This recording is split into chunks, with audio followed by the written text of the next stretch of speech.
Part 1. Fate's Emissary. Chapter 1. The Harrowing. Please don't take her. I am weak, but please don't take her from me. The deck shook beneath Carmenta's feet as she hurried through the silence of the Titan child. I am too weak, she thought. I deserve this, but please let me return to my child. The deck shook again. She stumbled, hit a bare metal wall and slid to the floor. Her polished brass hands shook as she tried to pull herself up. The deck bucked and sent her sprawling. She lay for a second, watching data scroll across her green-tinted vision. The Titan child was taking damage. Half of the outer belly compartments were open to the void. Fires were burning along the spinal weapon decks. Had she been on the bridge, linked to the ships, she would have felt each injury as if it were to her own body. Instead, she watched the Titan child's pain in a screed of impersonal data. Even then, she felt a ghost of pain in her torso as she assimilated the information. She is bleeding and alone. For a second she thought she felt tears run from her eyes, but her eyes had gone long ago. When separated from the ship, she looked at the world through two lenses of luminous green crystal. More data scrolled across her vision. The enemy ship was close, bearing down on them like a jackal on a wounded animal. I am going to lose you. The thought echoed through her mind. I should not have left you. I am sorry. I am sorry. I am weak. I deserve this. Another part of her mind, a part that still ran with mechanical coolness, processed the data. The attacker was moving into boarding range. Their troops would be inside the hull within 28 minutes. I must get to the bridge. She extended the mechadendrites across her back and clawed her way up the passage wall until she was standing.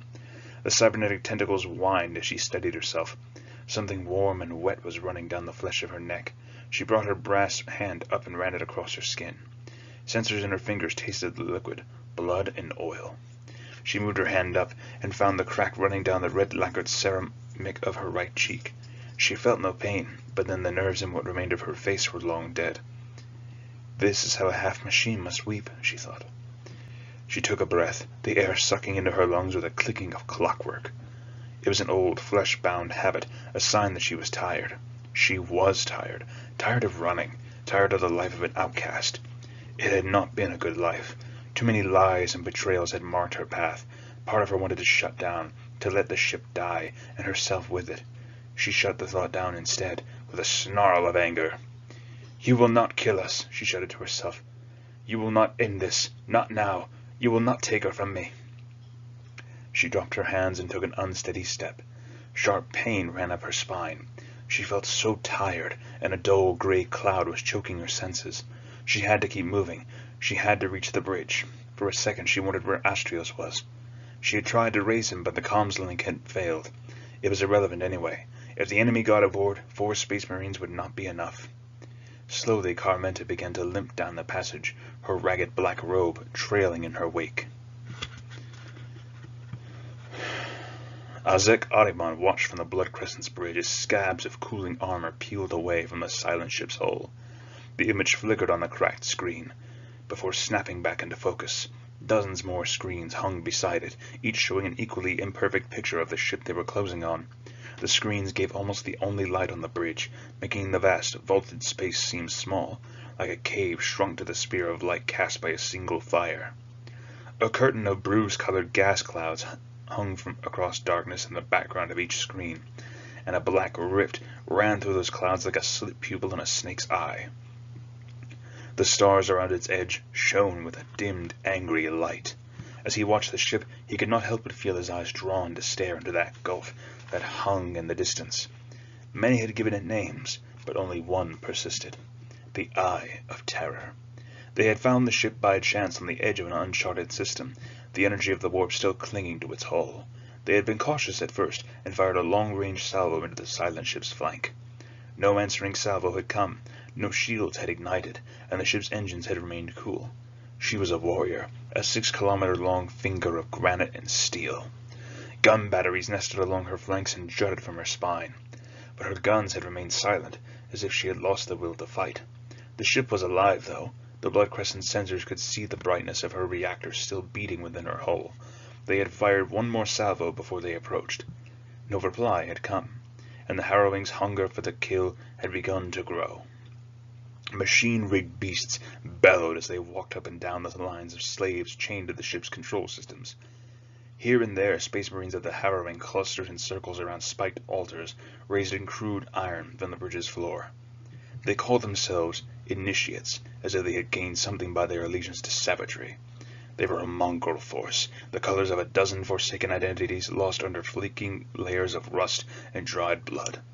Strings of human teeth and finger bones rattled against their armor as they moved in time with their growled chants. Blood pooled on the deck in places, and he heard the screams as the Harrowing impaled sacrifices on their iron altars. A few paces in front of him, Ahriman noticed one of the Initiates grinning in anticipation. The Space Marine had iron hooks for teeth. The other Initiate started to howl. Once, Ahriman would have felt sickened by what these Space Marines had become.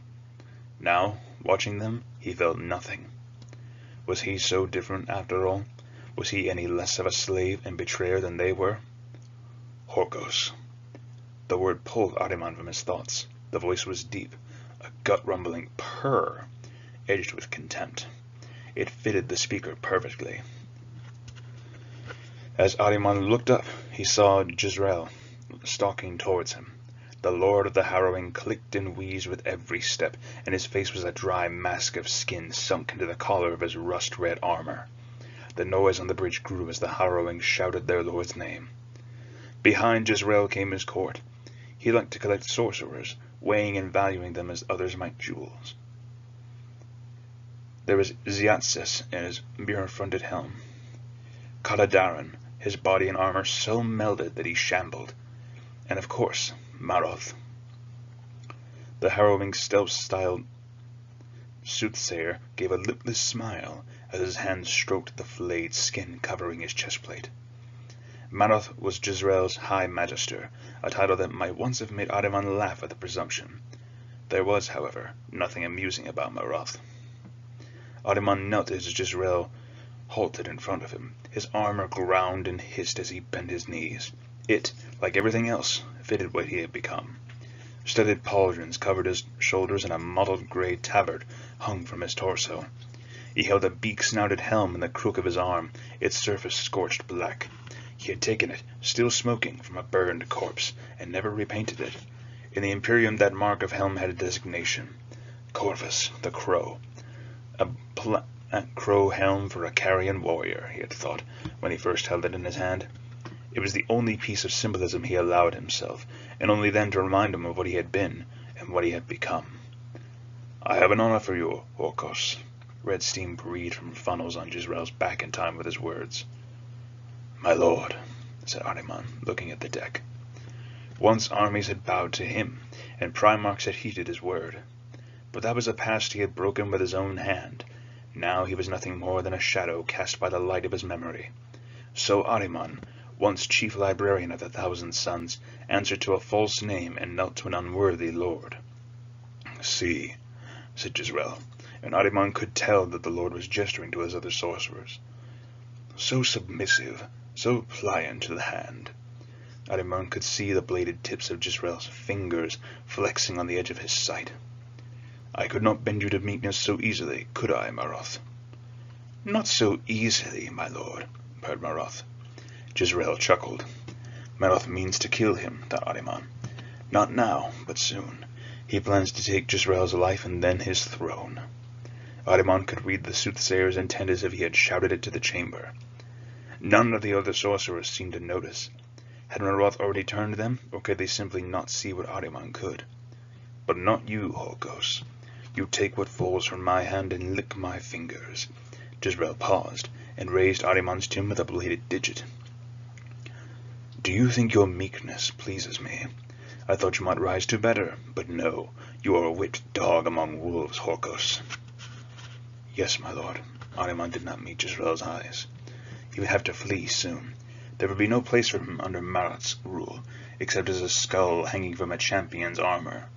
Once he could have stopped Maroth, could have taken the Harrowing from Jezreel and taught them the limits of their knowledge. It would be a simple matter for Ahriman. But he was not Ahriman. He was Horkos, the penitent, the exile. He would have to flee and find another place to shelter. He was not even sure if he could wield the powers that had once been as much a part of him as his own flesh. It was as if a portion of his soul had shrunk to a wasted shell.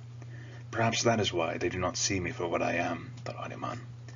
He had not used his powers to their full extent for many years, lifetimes to some. At first it had been a denial, but now he wondered if they had died, as the memory of Ahriman died.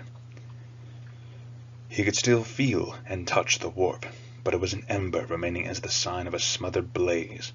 They do not see transcendent power because it is not there. The shell of my weakness hides my past.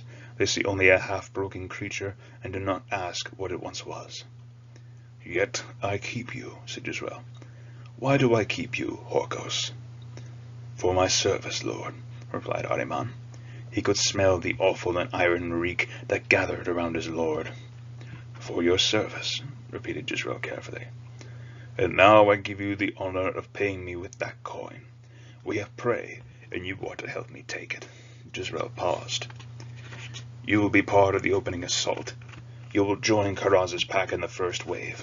Ahriman thought of Karaz, of the harrowing champion chained in one of Marath's cells, mewling to himself, unable to remove his armor. Marath had seeded something in Karaz's soul, something that was eating him from within. Ahriman glanced at Marath. The soothsayer smiled back. My fate is to die in this battle, thought Ahriman. A great honor, said Marath. The soothsayer's aura was red with malice in Ahriman's eyes. Thank you, my lord. Jezreel let go of Ahriman's chin. I give this honor to you, Horkos. Repay my kindness well. Jezreel turned and walked away through the parting ranks of slaves and the clamor of the harrowing, readying for war. I will, my lord, said Ahriman, but no one was there to hear. We have to find her. We owe her that. Our oaths still stand. Astrios looked at each of his brothers in turn. They stood in a loose circle at a junction of 5 passages close to the Titan child's engine decks. The light was so scarce, Astrios' eyes saw the 3 warriors monochrome statues, their bronze armor reduced to gray, the lines and scars of their faces valleys of shadow. They stared back, their eyes moon-white discs of light. Caden shook his head and looked away. Phidias kept his face impassive. Kadar looked like he was stopping himself from saying something. Astrios noticed Phidias' hand move to brush the scarred Severmite where the Aquila had once spread its wings across his chest. Break one oath, and the rest crumble, thought Astrios. He remembered Hadar, the old chaplain, speaking those words. The hearts of warriors hold as one, he had said, or they break, one splinter at a time. The chaplain had died in the fires of treachery a year later. They are lost, thought Astrios, as he stared at the last of his chapter. And I am no chaplain. I do not know how to lead them out of the dark. He opened his mouth to speak, but the deck heaved, and the metal walls rang like a struck bell. Rust fell from the ceiling, spicing the air with a gritty iron tang. The witch has finally killed us, snarled Caden. Another hit, lower port towards the bow, said Kadar. Phidias nodded. Low yield. Whoever it is, they are just testing, seeing if we are as dead as we seem. Phidias paused. They will board the ship to take it. They all looked back to Astrios. They look to me, he thought, but I have no answers. Inside he muttered his own curse on Conmenta, the tech which must have left the bridge after they exited the warp. She had left them defenseless, floating in the void on the edge of an unknown star system. After the first strike he had tried to reach her. Static had filled the Vox, and when he reached into the warp, a wind that had seemed to laugh had been his only answer. Caden was right. She had killed them, but she still held their oaths. We make for the bridge, said Astrios. If the mistress is still alive, that is where she will go. He clamped his helmet over his head, and his eyes lit with the familiar glow of tactical and environmental data. He reached over his shoulder and drew his sword. The crystal of the blade's core sang in his mind at the touch. For a second he felt a deep, familiar stillness as he connected with the blade. This remains true at least, he thought. And whoever is out there targets the bridge as a beachhead? Asked Kadar. Astrios looked at them again. They all had their weapons drawn, bolters held loose in their hands, the blunt snouts of their helmets hiding their faces. For a second it was possible to remember what they had all once been. Then we die with one oath unbroken, brother. 30 of the harrowing filled the boarding torpedo's cramped compartment. Ahriman could smell a reek of rotten meat and sweat. He checked the fill of his bolt gun and clamped it to his thigh. He looked up. Locked to the walls by snaking cables, the harrowing stared back at him with glowing eyes. Fresh spilled blood glistened on the armor of some, tar black in the pulsing red light. At the far end of the compartment, hunched slave beasts growled and tugged at their iron collars and chains. Larger than a space marine, each of the beasts had once been one of the harrowing slaves before mutation had twisted their bodies. Marat's cruelty had wrought further changes. Jagged tattoos crawled over their sweat-slick skin, and Ahriman thought he could see their muscles and bones changing shape even as he looked at them. Their presence made him want to put a bolt shell into each of them. The metal frame of the torpedo creaked. Ahriman could hear the rattle of chains lifting them into the launching breech. The torpedo rang like a gong as the breech closed behind them. He wondered whether they would survive the brief run through the void to the target. For a second he could feel the answer opening in his mind, like something glimpsed through a crack in a closed door. Then he slammed it shut with a snarl of will. All the predictions of the past, all the lore he had learned, had been a lie which brought him nothing but ashes. Ahriman blinked. He had felt something shift in the warp around him, something vast, like a shark gliding through dark water. He realized he was shivering inside his armor. Suddenly he wanted to be out of the close, red-lit space of the boarding torpedo. He looked around at the rest of the harrowing. They were still, frozen in mid-movement. He felt a chill spread across his skin. The warp was screaming around him, roaring and churning like a cyclone. Frost was spreading across the compartment. Karos was staring at him, his eyepieces glowing blue in his horned helm. The harrowing warrior was pushing against his restraints, hands clenching and unclenching on the grip of a chain glaive. Runnels of thick, blood-splattered mucus seeped from the snout of his helm. Ahriman. The voice was distant, like a shout echoing down a cave to its lightless depths. Ahriman felt cold. He could not move. Silence filled the inside of the torpedo. The pulsing red light had frozen. Every one of the harrowing was utterly still, all except Karas. "Who are you?" he asked, and regretted the question as soon as he had spoken. Something chuckled with Karas's voice inside his mind. Ahriman could feel his heart rate rising uncontrollably. "Fate, Ahriman," said the distant voice. The light in Karas's eyes was the blue of a newborn sun. "I am fate come round at last."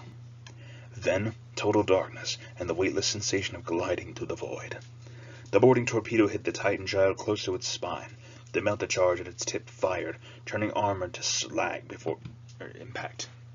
The torpedo hit the molten hole and ran through the outer hole into the ship's guts. Ahriman's vision swam for a second as his ears filled with the shriek of shearing metal. "I am fate come round at last." The words sounded again and again in his mind. The sound stopped, and he braced himself against the snake-like restraints. Assault doors unfolded at the torpedo's tip like an iron flower. Smoke flooded into the compartment as the restraints whipped back into the walls. The mutants moved first, ripping free in a shower of chain links. They sprinted away, clawed feet shaking the deck as they ran. Karaz and his pack followed. The growl of revving chain blades filled the air. Ahriman paused, trying to calm his mind, then followed. A chamber spread out before his eyes. He could see vast drums wound with chains extending to the ceiling far above. The torpedo had punctured one of the chamber's walls, flinging the semi-molten remains of the ship's hull across the floor. Fires burned amongst hummocks of wreckage. There were corpses, too, servitors scrabbling on broken mechanical legs. The harrowing pack was moving ahead of him, fiery into the smoke. Ahriman followed, his bolter covering angles in precise arcs. He forced his mind into a pattern of calm and extended his senses through the warp. As ever, the once so easy act made him feel sick. He allowed his mind to flow down ducts and passages, like a light reaching out into the darkness, building an image of the ship around him. The boarding torpedo had struck true. They were close to the bridge, as intended. Others had struck further down the hull, spilling the rest of the first wave into the deeper spaces of the ship. He pulled his attention back to his immediate surroundings. "Horkos," Marat's thoughts breathed into Ahriman's. "Our Lord wishes to know your cadre's position.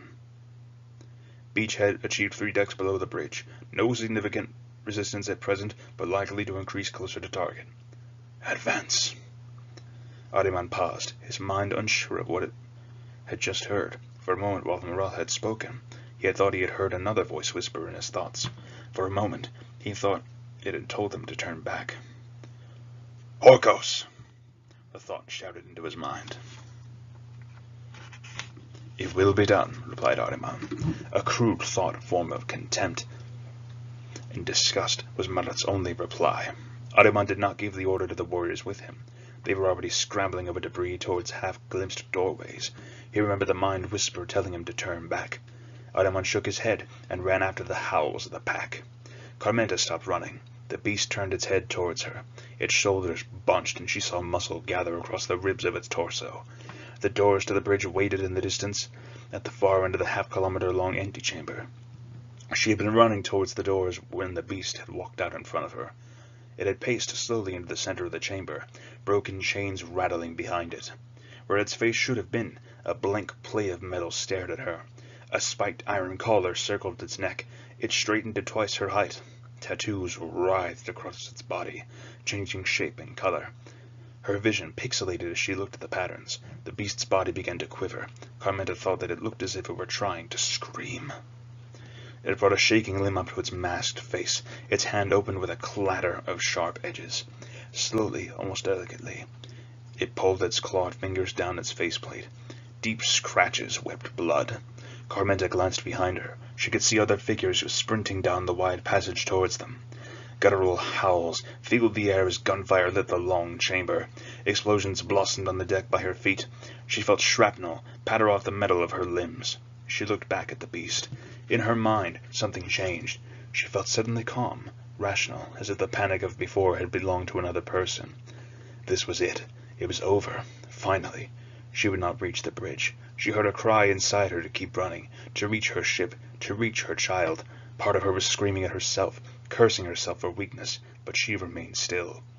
It was as if the panicked need to reunite with the ship belonged to someone else, as if a door in her mind had closed on the voice of another mind trapped within. Listening to the shouts inside half of her skull, she felt relief that it was all over, that she would be free of the Titan child at last. The beast charged. It made no sound, but she imagined it howling as its steps sang on the metal floor. "You have killed us," said a voice in her head. She felt her arms trembling. She could still feel something within her willing her feet to run. She held still. "You have killed us both," screamed the voice. "No," she thought to herself. "I will be free now." She drew a breath to speak. Her voice was one of the few things she had never wanted replaced by machine components. Her father had said she had a beautiful voice. It was the only thing she could remember him saying. "Thank you," she said to the beast as it charged to meet her. Lightning struck the beast as it reached for Carmenta. It touched the tips of the beast's fingers and leapt up its arm. The beast stumbled, caged in jagged lines so bright that Carmenta's eyes had dimmed to near blackness. Its skin blistered and peeled. Its metal mask glowed, flesh cooking around its edge. It swung its arms as if trying to swat away a swarm of stinging insects. 3 explosive shells hit it at the same moment and pulled the muscle from its torso. The next volley hammered through its faceplate and turned its head to bone splinters and red vapor. It collapsed, its muscles shivering to stillness as its blood spread. She looked to her side where a passage mouth opened. Astrios was striding towards her, his 3 brothers following in his wake. Glowing cables and crystal nodes haloed his face. Frost covered the shoulders of his armor and ran down his arm to the tip of his sword. His brothers were still firing, hammering volleys into figures approaching across the chamber. She could see fatigue on his blunt face, and the drop of blood crusting at the corner of his mouth. He was muttering. A veil of cold light shimmered in front of him, beside Astrios. His brothers had locked into firing postures, lacing the approach with bolter fire. "Go!" called Astrios. Fatigue and effort edged his voice. She looked to him. His eyes remained on the spectral veil of energy at the tip of his sword and the closing shapes beyond. She thought of his face when she had first seen it. Coated in ice, the aura of the stasis field leaching all color from his skin. It had been an impulse to take the survivors from the wreck of their ship and a risk to release them. They could have tried to take the ship from her, but Astrios and his 3 brothers had rewarded her whim with an oath. She never asked what doom they fled from, and they had kept their oath. In all her life, it was one of the few promises to her that remained unbroken. "Go!" said Astrios again. "There are others coming. I can sense them getting closer. If you cannot do something, then there is no way out of this." She felt her mouth open to say that it was over, that there was no way back. Then her vision fizzed with static, and a screaming wave of panic flooded her mind. I cannot fail, she thought. I will not let us die. Not now. Somewhere behind the rolling wave of emotion, another voice cried in denied anger. She did not listen to it. She began to run towards the bridge. Something struck Ahriman's shoulder and exploded. He was falling, his head filled with a high-pitched whine. His armor rang as he hit the floor. The helmet systems cut out, leaving him in darkness with the sound of his own breath. He could feel blood, thick and sticky, rolling down the inside of his right arm. Sound crackled in his ear, and the noise of the battle returned. Somewhere close to him, Karaz was howling. There was another burst of fire, a familiar sound of a serrated stream of detonations. Bolt rounds. Ahriman extended his mind and felt the psyches of their attackers burning like an iron-shackled sun. Space Marines, he thought. Not the harrowing, but the minds of true Space Marines. Manath has his wish. I will die here. And why not let it end here? He had fled and hidden, falling into darkness for a lifetime since his banishment. And for what? He had nothing beside the dust of his ideals and the shell of his life. He should have let himself fade to nothing long before now. I am fate come round at last. The words echoed in his mind, and he suddenly felt cold, as if he had looked into a dark doorway and seen eyes staring back. His helmet display cut back in, strobing with the flash of gunfire. Damage icons glowed red at the corners of his sight. He picked himself up on the deck and looked at the unfolding battle. A long chamber extended in front and above him. Bronze plating covered its walls and ceiling, stained by verdigris. Starlight shone down in thin ropes from narrow windows high above. 20 of the harrowing and their slave beasts were advancing towards the high doors at the far end of the chamber. Fire bloomed around their silhouettes. In the distance he could see the muzzle flash of bolters.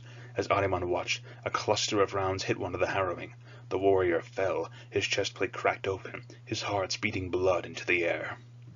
Karaz let out a howl from the middle of the pack and bounded forwards. Explosions traced his steps, but the champion did not slow. Black coils of living smoke rose from his armor as he moved. Ahriman could taste the iron reek of it through his helmet seals. A Space Marine crouched behind the corpse of a dead slave beast, still firing as the champion charged. The rounds opened Karaz's chest in a spray of meat and armor. Karaz did not stop. The Space Marine was still firing when Karaz leapt over the slave beast's corpse and cut downwards. The Space Marine swayed to one side, and the Glaive's teeth sprayed sparks from the deck. Blood fell from Karaz, smoking in the air. He straightened, and Ahriman could see his lacerated heart still beating in the wet cavity of his chest. He reached up and peeled off his helm, and the face beneath had too many eyes and mouths for anything born a human. The Space Marine took a slow step back, dropping his bolter, and drew a blade from his waist. Karaz laughed with all the mouths of his changed face. He raised the glaive in mocking salute. The Space Marine lunged. Karaz punched the tip of the glaive into the Space Marine's breastplate and rammed it forwards until the chain teeth chewed through the warrior's chest. A flare of light hit Karaz from the side. It was so bright that it scored into Ahriman's retinas and mind. Sci-fire! Karaz reeled, his armor and the skin of his face dribbling to the deck like tar. Ahriman looked again at the Space Marines, opened his senses, and saw what he had missed before. A psyker, a battle psyker, with a mind so focused that it was like a blade. How had he not seen it before? It reminded him of something he had lost long ago. Something was about to happen, something that he could feel press against his mind, even as he tried to shut it out. He started forwards. In front of him, Karaz's pack charged after their champion. The psyker facing Karaz drew a blade and sliced Karaz from throat to hip. Ahriman could taste that blow, cold wind and bitter iron. The harrowing initiate fell. The 2 remaining Space Marines flanked the psyker, firing into the charging pack. 2 more of the harrowing fell. Ahriman was a dozen paces away. He could feel it now, a rising beat in the warp like a monstrous heart pounding to life. Then Karaz stood. He lifted from the deck as if pulled by strings. Black fluid fell from him in thick ropes. A mouth opened in the charred lump of his head. It grinned with needle teeth. Something pink and mucus-covered twitched in the open wound of his chest. An eye blinked open on the pulsing heart. Its iris was the blue of a noon sky. The creature that had been Karaz roared, and 1,000 mouths and eyes opened across its body. Its shadows spread across the floor, eating the thin starlight, as Karaz towered towards the ceiling. Ahriman felt the physical details of the chamber blur, as if fading into the background behind a growing fire. He could see frost clotting the blood on the deck. Some of the harrowing kept running, but more dropped to the deck, their bodies spasming. Then the shadow met them and swallowed them down without a cry. The demon that had been Karaz loomed over the chamber. Beneath it, the light of the Psyker's sword guttered out like a blown candle. He saw the Psyker's face, pale, surrounded by a psi hood, his failing blade still gripped in his hand. The demon turned towards Ahriman and looked at him with 1,000 eyes. "Ahriman," it said, in a voice of whispers and laughter. "No!" cried a voice inside his mind. But the voice fell away as power rushed through him, carrying the colors of memories. He could smell the dust of the plain beneath the tower of Magnus, could see his brothers in 1,000 flickering glimpses, their flesh bursting from their armor, their bodies dissolving into liquid and hardening into nightmare. He saw Ormuzd, his true brother, lost long ago. Then he saw a face he did not know, a face in a horned helm with eyes that burned like dying stars. Ahriman's hand was rising, light dancing on his fingers. His mind ascended through patterns he had tried to forget. The demon reached towards Ahriman. "No!" A tongue of white flame burst from Ahriman's hand. Dead words and occult formulae flickered at the fire's edges like the flutter of wings. It cut through the demon in a single bright line. For a second the demon reeled, and then the flames leapt across its shadowed body. It shrieked and cried in voices from Ahriman's memory. Ormuzd, the mule, Aman. The shrieks rose higher and higher as the shadow dissolved with a sound like the chuckle of wind blowing across a plain of dust.